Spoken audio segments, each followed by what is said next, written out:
Tell God thank you. Those four powerful words from Ernestine Reese were heard around the country after the Lee County tornado destroyed her Beauregard home.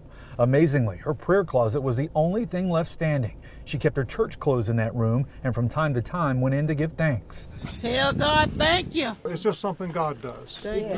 Her strong faith catching the attention of the Reverend Franklin Graham with Samaritan's Purse. I told my son to come down here. I said, I want you to find that lady and find out where she lived.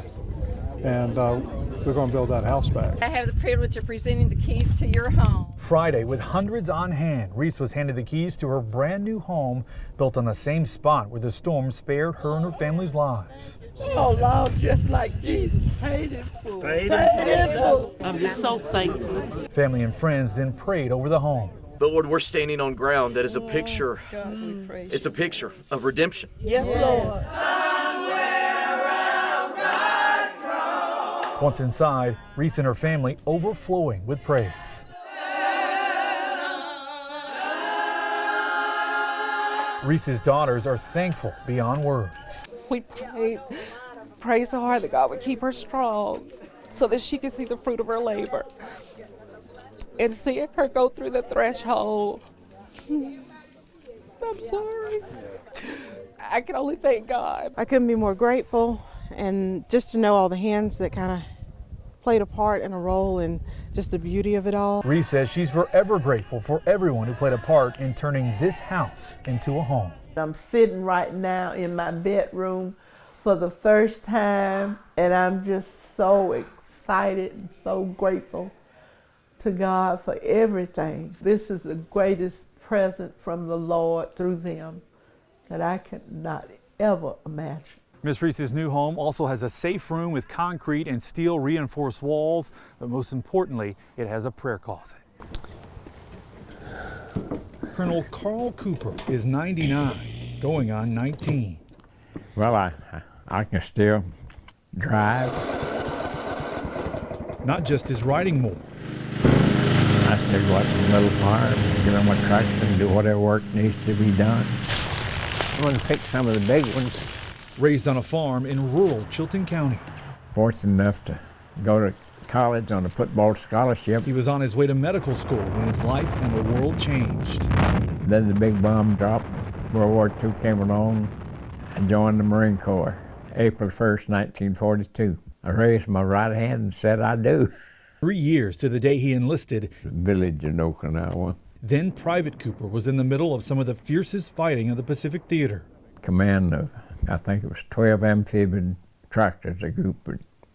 And out of the 12, we lost 9 of them in landing. So that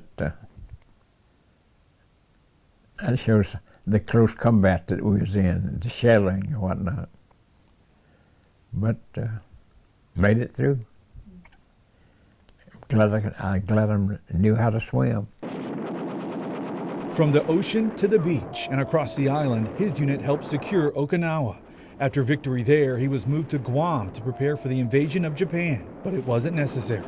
2 atomic bombs and the Japanese surrender meant Cooper and his fellow Marines were going home. I was just glad I could serve my country, which turned out to be part history.